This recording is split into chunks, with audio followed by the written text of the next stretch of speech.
Pues Kellman no pudo acabar la cirugía, tuvo que pararla, desarrolló una endoftalmitis fulminante en cuestión de horas y acabó en una enucleación urgente. Qué desfase. Kellman toda esta investigación la hace en la planta 10ª del hospital de Manhattan de forma clandestina y bajo llave. Nadie podía entrar en su habitación. Lo que viene siendo un cuarto oscuro. Y aquí viene la conspiración. Se cree que Kellman pudo manipular la temporalidad de forma que el descubrimiento del cavitrón quedase más cercano al final de su beca. Vale, tienes mi atención. Y Mao, en 1975, se opera de catarata. Ya que no sabéis con qué técnica. No me lo puedo creer. Qué locura, madre mía. Y nada, ahora Theo Seidel pues tiene una clínica refractiva en Suiza y está montada en el dólar, en el franco suizo. O sea que todas las mañanas baja de su mansión, baja a su piscina, se da unos largos entre bombones Lind y francos suizos y esa es su vida. Exactamente. La buena vida. Y aquí es donde entra en acción Peter Parker. O sea, Spider-Man. Pues nada, yo sin más dilación, para no hacer más spoilers, voy a empezar, si os parece, con la primera historia, ¿no? La mía es una historia de enemigos ocultos, de traiciones industriales, de una historia increíble de cómo hemos conseguido la técnica quirúrgica más importante, yo diría, o más realizada en el mundo. Y en efecto, voy a contar la historia de Charles David Kellman, en efecto, el inventor de la Phaco. Entonces, para empezar a hablar de Kellman, hay que hablar un poco de su juventud. Y es que Kellman nació en 1930 en Nueva York. Y de hecho toda su vida va a estar ligada prácticamente a Nueva York. Lo más importante que nos tenemos que quedar de su juventud es que le gustaba mucho la música. Era un apasionado total de la música.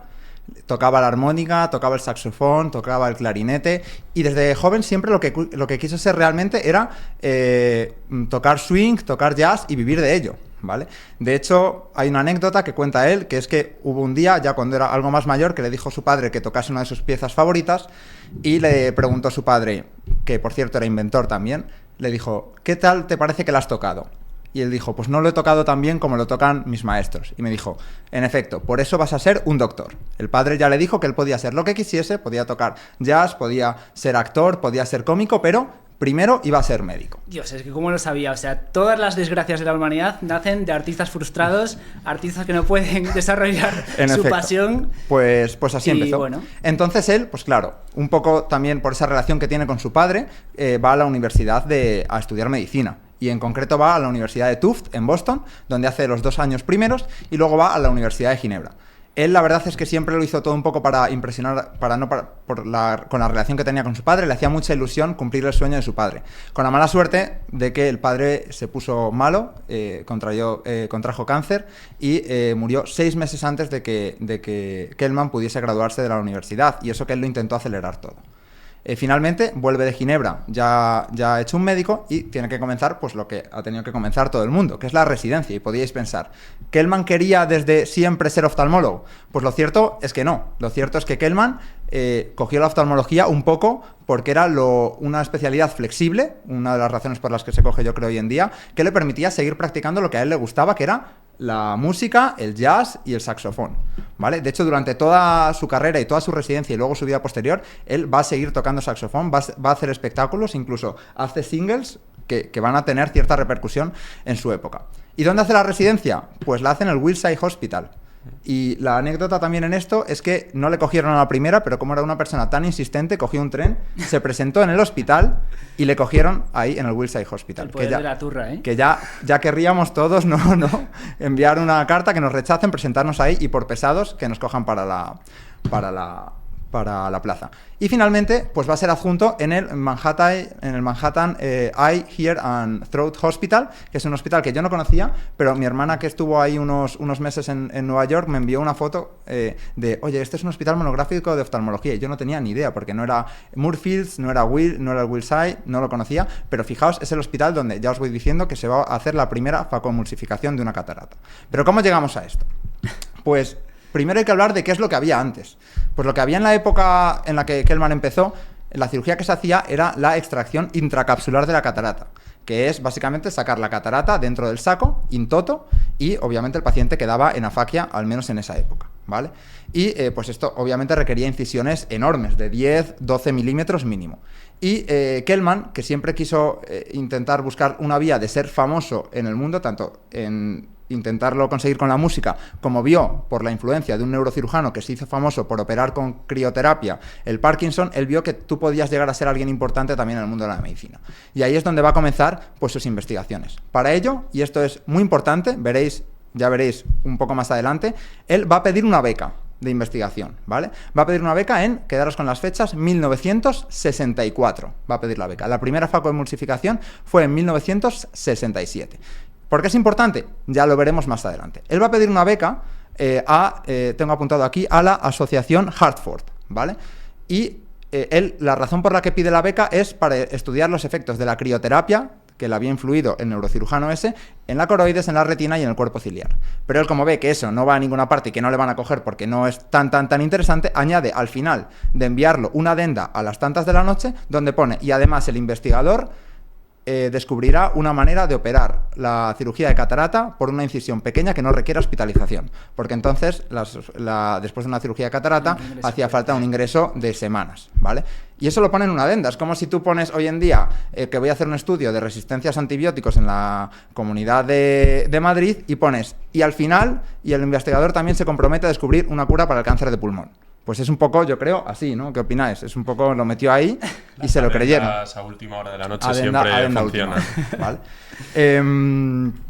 Entonces, ¿cuál era el primer plan que se le ocurrió a Kellman? Pues el primer plan era un poco loco. Él ni tenía en la cabeza, se supone, la idea de la facomulsificación. Lo primero que va a decir es que va a dilatar la pupila, va a meter una enzima que va a deshacer, que va a digerir la zónula, va a poner al paciente boca abajo, de manera que el cristalino va a entrar en cámara anterior, ahí le va a poner la acetilcolina, va a encerrar el cristalino en cámara anterior, y luego su idea era, había creado él una especie de saco de tela que metía por una pequeña incisión donde metía ahí la catarata y luego él la iba a triturar como fuese, pues con pinzas, con agujas como fuese, y luego sacar la catarata ya rota adentro. Esta técnica fue un fracaso total y no voy a perder ni un para tiempo. Sorpresa de nadie. Para sorpresa Técnica fracaso total. Y luego aquí es donde ya empieza a probar otros instrumentos. Y la verdad es que probó de todo. En animales probó de todo.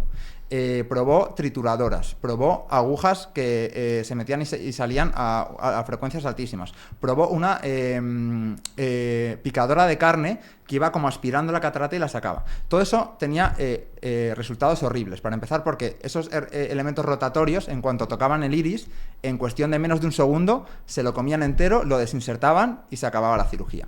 De hecho, él dice que produjo más de 360 iridodiálisis en animales. Y luego tenía otros problemas, y es que lanzaba los trozos de la catarata a tal velocidad contra la córnea que producía heridas en la córnea, una desinserción total del endotelio en cuestión de segundos. O sea, no podía acabar la cirugía porque directamente el ojo, pues por decirlo así, se destruía. Y aquí es donde viene la primera controversia, y es la famosa, que es lo que yo conocía al menos antes, que es la visita al dentista. Él dice que estaba yendo al dentista y ahí tuvo una idea que él dice epifánica. Y es que el dentista, su dentista, que se llama Larry Kuhn, le puso lo que se usa para limpiar el sarro, que es algo que vibra mucho y desmenuza el sarro sin dañar el diente. Y ahí es donde dice que él se le ocurrió la idea, fue corriendo al hospital, cogió una de las cataratas que se extraen, se la llevó al propio dentista, y ahí dice que él probó por primera vez ese aparato, el Cavitron, que se usaba entonces para los dientes, en la catarata. Y vio que se la podía comer sin que saltasen trozos a toda velocidad, sin que se moviese la catarata, y vio que por ahí era el camino. Y ahora veremos, porque aquí hay cierta controversia y cierta conspiración. Y es que os he dicho que él en 1964 pide una beca, sí, ¿vale? Pero él lo que dice es que descubrió la posible utilidad del Cavitron de los dentistas casi al final de su beca. Pero hoy en día se sabe por fuentes primarias que él quizá ya conocía esto mucho antes. Pero es que Kellman era una persona que mantuvo todo en secreto hasta el final. Mientras que la gente suele compartir lo que va avanzando, él lo va a mantener todo en secreto. Ya veremos, de hecho, toda la primera cirugía se hace casi en secreto y él no va a decir nada. ¿Y por qué? Es porque tenía miedo del fracaso, tenía miedo de que se hiciesen públicos sus fracasos en ojos y que la gente le parase los pies, ¿o por qué fue esto?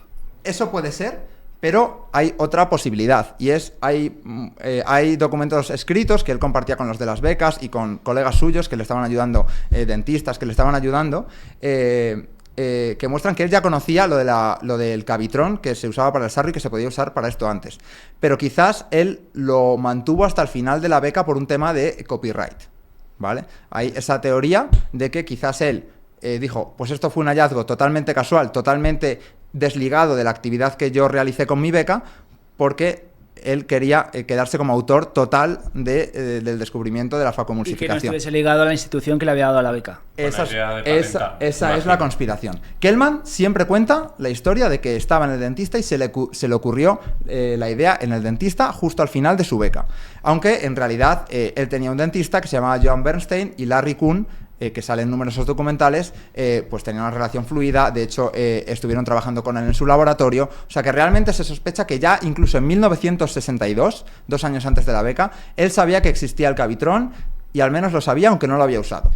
O sea que aquí tenemos ya la primera controversia. Y estos experimentos de la aguja, de los instrumentos de carnicería... Muchos de ellos eran de dentistas. Muchos de esos instrumentos se usaban en... ¿Y se hicieron por después de odontólogos. que él supuestamente ya supiese de la existencia del Cavitron, o antes, O sea, o cuando? es posible que él supiese de la existencia del Cavitron, pero no lo aplicase hasta más tarde. Pero desde luego él ya lo sabía y era algo que tenía en mente.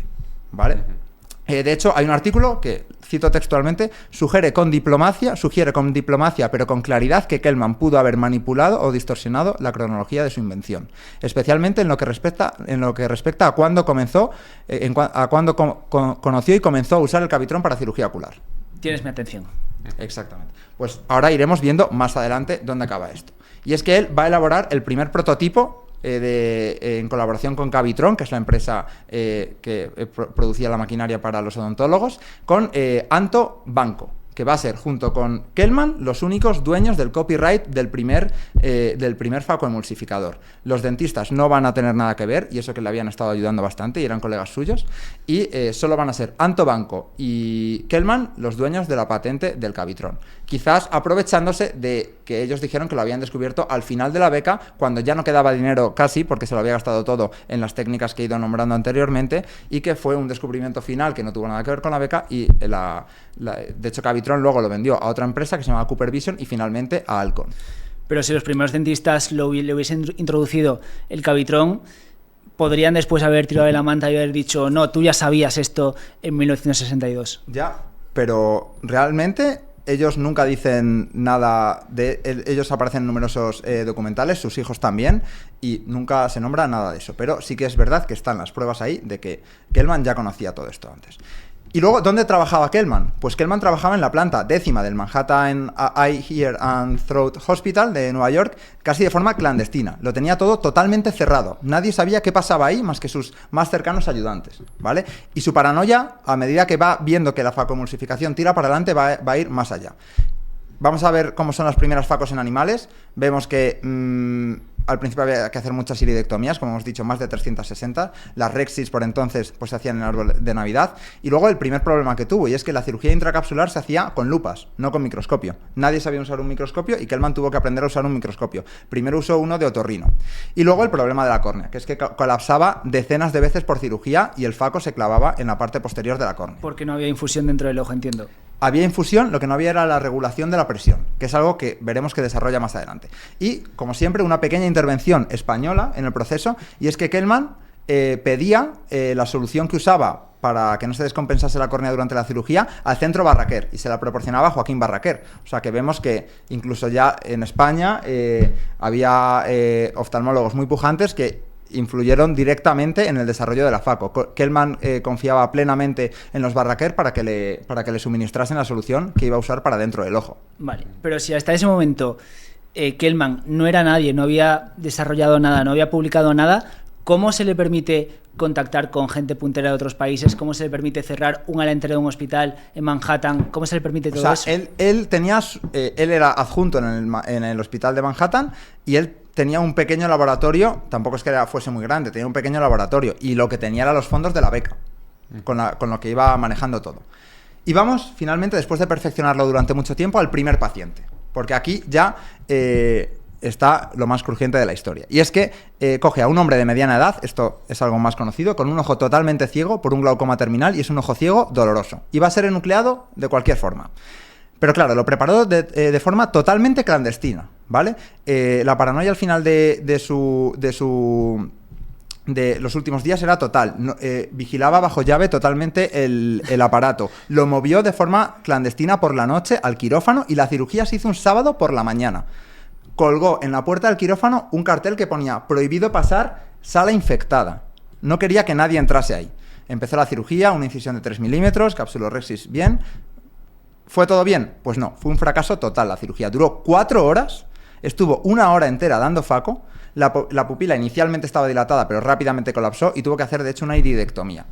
Tuvo decenas de colapsos de la cámara anterior y ni siquiera pudo acabar la cirugía ni comerse todo el cristalino. Tuvo que cerrar y en pocas horas tuvo una endoftalmitis fulminante que hizo que se hubiese que enuclear al paciente casi de urgencia. Así que fue un fracaso éxito total terapéutico de la cirugía.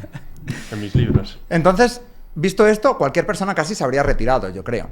Pero esto es lo que hace que la historia pueda terminar, porque realmente Kellman era un genio por esto. Visto todo esto, aprendió de todos sus errores y estuvo 2 años hasta que volvió a tocar un ojo humano. 2 años perfeccionando la técnica. Ahí, gracias a catéteres que se usaban para medir la presión arterial, hizo el primer control de flujo para evitar el gran surge que había al principio de que en cuanto se desocluía se colapsaba todo el ojo. También descubrió que se le estaba cocinando el ojo en mitad de la faco porque claro, no salía el contenido dentro del ojo y se alcanzaban temperaturas enormes que quemaban la incisión y cocinaban directamente los tejidos oculares.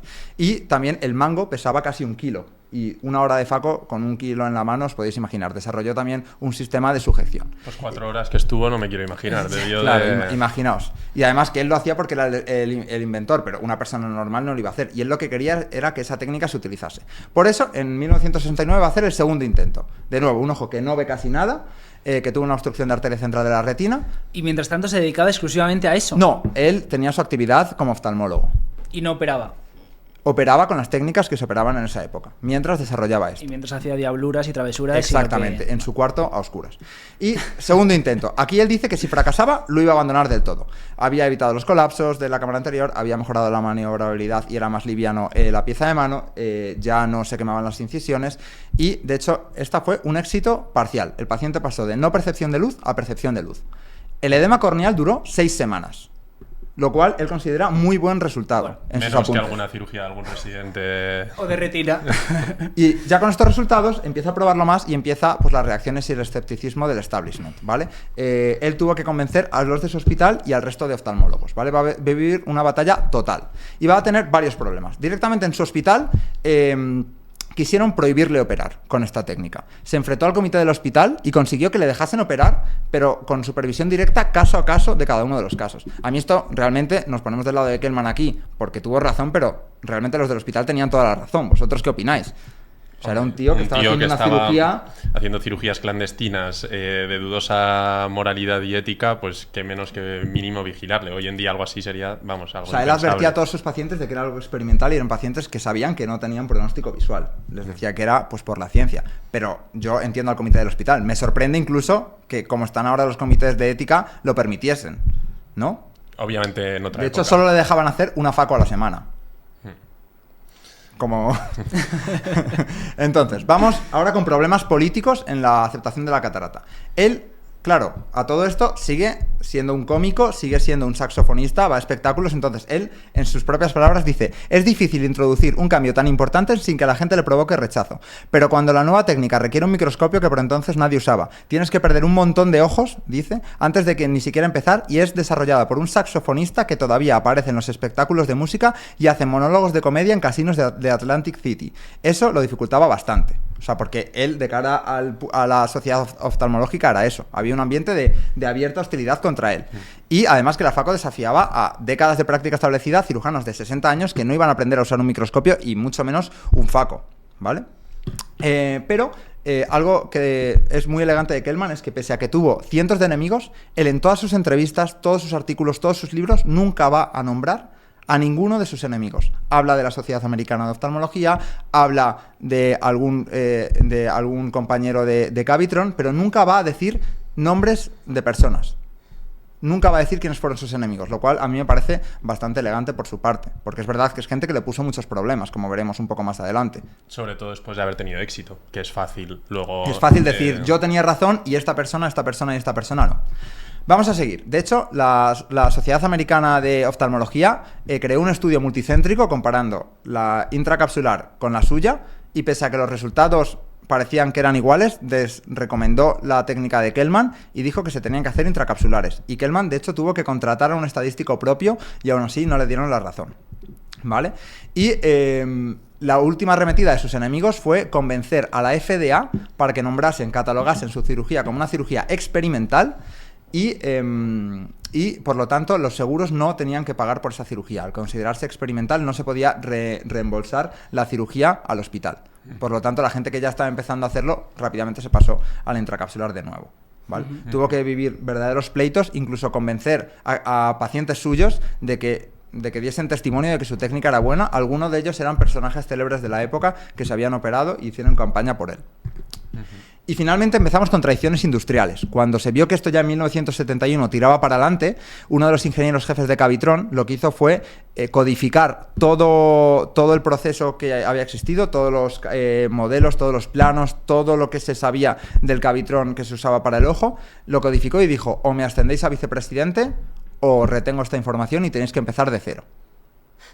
¿Pero cómo es eso? O sea, ¿publicó o patentó él la técnica o cómo fue eso? Pero él supongo que no tendría todo el desarrollo industrial, él no sabría hacerlo. O sea, él sabía las técnicas, yo creo, y sabía bastante física de todo eso, pero no sabía a lo mejor cómo se montaba este engranaje con este. Todo eso es un proceso industrial que a él le era en parte ajeno. Y ahí es donde estaban los ingenieros industriales.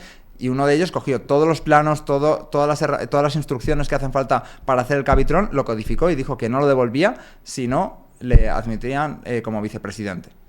Bastante mala estrategia, yo creo, porque en Bastante, cuanto le diesen la esta, bastante yo mala estrategia, porque le despidieron, sabiendo lo que ello suponía. Él, por temor a cuestiones legales, se echó para atrás y finalmente Alan Macmillan, un inversor californiano, va a hacerse con el Cavitron y ahí es donde ya lo vendrá a Cooper Vision y finalmente a Alcon. Y luego, cuando parece que todo tenía éxito, viene el problema final. Y esto no os lo podéis ni imaginar. ¿Cuál pensáis que es? Os estoy diciendo que antes se hacía cirugía intracapsular y se dejaba al paciente en afaquia.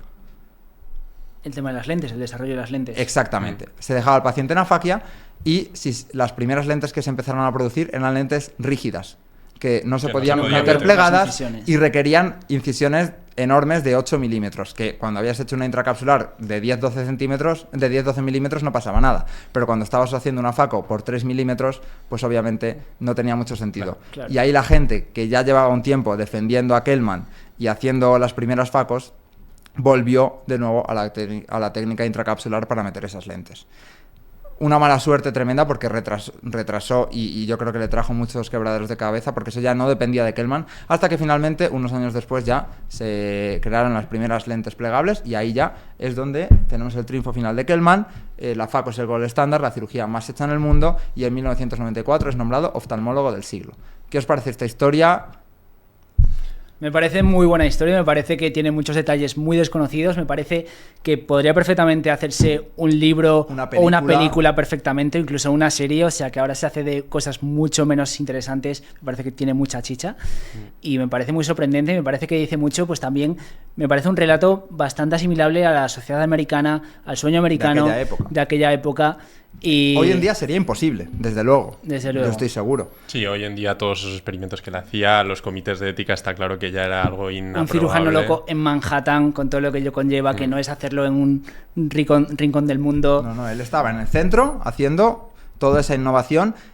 Es verdad que le salió bien, pero si no le saliese bien, podría entrar dentro de un capítulo de locuras de la oftalmología. Porque al final, es verdad que solo operó a el primer paciente salió mal, pero él había probado mucho en animales. Es verdad que en eso era bastante concienzudo y con bastante catadura moral. Probó en cientos y cientos y cientos de ojos de animales como un loco hasta que lo tenía perfectamente perfeccionado. Cuando el primero fracasó, estuvo 2 años sin volver a un ojo y una capacidad de persistencia. Hoy en día yo creo que probamos una cosa, vemos que no funciona a la primera y ya volvemos a lo que estábamos haciendo antes. Sí, ahora hay una mentalidad mucho más de la inmediatez, que a lo mejor estar años detrás de una técnica. Imaginaos aprender a hacer faco de la nada. Y sobre todo cuando el paradigma de las lentes no es el actual, o sea que realmente con el índice de complicaciones que tenía en su momento, no sé cuánta era la diferencia entre el gold estándar de aquel entonces y la faco que estaba desarrollando él. O sea, los resultados no tenían por qué ser muy diferentes sin lentes. O sea, el objetivo era evitar ingresos de semanas. Ese era el principal objetivo. Pero a tema de complicaciones al principio había muchas. Claro. Ahora la técnica está muy perfeccionada, pero al principio os podíais imaginar. Él se la luxaba la catarata cámara anterior.